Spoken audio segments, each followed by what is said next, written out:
everyone! Welcome to my channel! So for today's video, nandito tayo ngayon sa Redfern Phase 7. And actually, marami na rin sa inyo ang nagtatanong sa akin lately kung ano nga ba yung latest construction update ng ating Redfern Phase 7.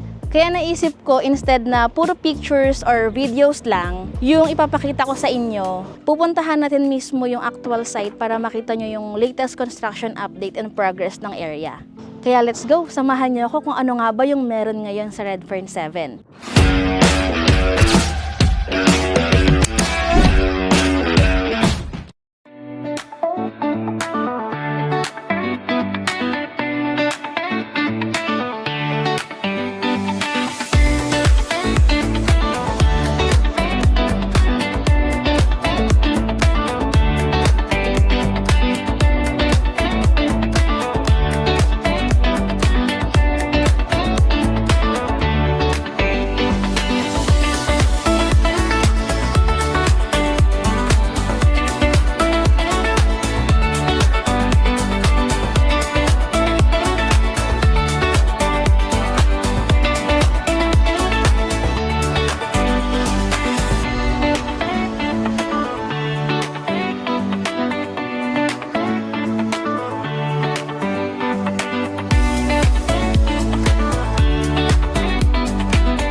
So, ayan, nandito na tayo ngayon sa Redfern Phase 7 and as you can see, malaki na talaga yung progress. Based sa current construction, estimate ko nasa around 70 to 80% na yung progress dito.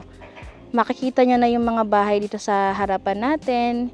Hindi na siya yung dating lupa lang sa nakikita nyo sa vlog ko. So, nandito na mismo yung mga structure ng houses and habang tinitingnan nyo yung paligid, mas nakikita na rin natin kung paano siya nagiging community once everything is completed. So, if you've been following my previous updates, makikita nyo talaga yung difference niya. Ayan. Ito mismo yung actual location natin ng Redfern Phase 7. So, hindi pa tayo makakalapit dyan kasi nga may mga gumagawa pa. Pero at least makikita nyo yung latest construction. Nasa bungad na siya. Ipopost ko yung mismong master plan map ng Redfern 7 para ma-check nyo rin yung mga tinatayo dito kung saan na siya banda. Pero itong mga nandito, mga perimeter na to, ito yung mga teya natin. Yan. Then, ito naman sa part na to, yung bandang sa main entrance is yung alleys. Yan. So, ito yung pinaka main road niya. Then, ang katapat nito is yung Redfern Phase 8 natin, which is yung mga Anika Townhouse. Dito naman po, may mga available pa isa-isa lang din. Pero kung naghahanap ka ng Anika, let me know para mabigyan kita ng details. Comment ka lang dito sa video ko. Ayan. So, dito naman sa Redfern Phase 7, ang available dito, may mga reopen tayo na Alice and then Thea. So, paisa-isa na lang din yan, guys. And yung computation niya, nasa maximum 9 months to pay na lang din yung down payment. Pero still, naka 5% pa rin yung DP natin. So, balik tayo dito sa construction. Ito na po yung latest natin na update. And para sa mga nagtatanong sa akin kung ano nga ba yung progress ng unit na nabili nila, yung sa loob kasi na construction, hindi pa natin makapasok yan, kaya hanggang sa bungad lang tayo. Ito yung mismong gate. Then, itong perimeter na teya, yan pa lang yung mabibigay ko sa inyo na mas malapit niya na makita. May kasi, may gumagawa pa. So, restricted area pa talaga siya. And actually, hindi lang naman Phase 7 yung exciting dito. Kung mapapansin nyo, habang iniikot natin yung area, unti-unti nang nabubuo yung Redfern Village. Yung mga previous phases, makikita nyo na rin yung progress, and habang nadadagdagan yung mga houses, mas nagiging visible na yung overall community. Kaya para sa mga matagal na nagtatanong sa akin kung ano na kaya ang magiging itsura ng Redfern kapag tapos na, I think mas masasagot na natin ngayon yan kasi unti-unti na talaga siyang nabubuo. So kung isa ka sa mga nag-aabang sa Redfern, especially Phase 7, hopefully nakatulong itong quick update na to At least ngayon, hindi lang natin sinasabi na under construction siya. So, you can actually see how far the construction has come. So, that's our quick update for Redfern Phase 7. Hope na tulungan ko kayong masagot yung mga questions and sa mga nagko-comment kung ano nga ba yung latest na construction dito sa Phase 7 natin sa Redfern. So, ito na po, meron na po tayong ongoing construction dito sa Bungad. So, ang bilis lang nung paggawa nila. Kasi last time na nag-update ako, halos nasa kalahati pa lang yung construction. So, nakaka-excite kasi nakikita na natin yung progress. And I'm sure soon, unti-unti na rin mabubuo yung community and mag-isipag-turnover yung mga homeowners natin na nakabili nung pre-selling stage pa lang si Alice sa Redfern Phase 7. And uulitin ko lang po, may mga limited available pa tayo dito sa Redfern. So kung interested ka na makakuha ng property dito sa Lancaster, New City, specifically Alice Unit or Thea Unit, message po lang ako para mabigyan kita ng full details and latest computation para matulungan ko po kayo magkaroon ng sarili niyong bahay. So again, this is Miss Mary, your ka-dream home. See you on our next vlog.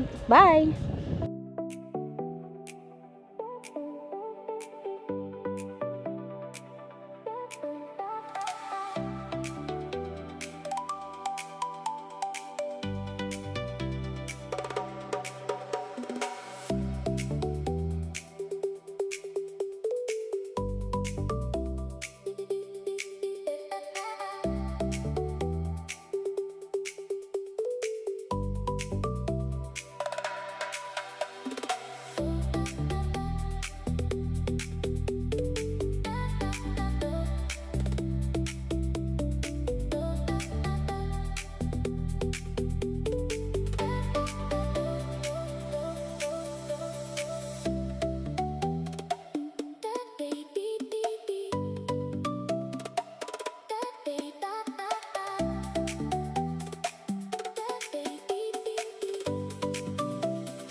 Yan, ito naman yung Redfern 8.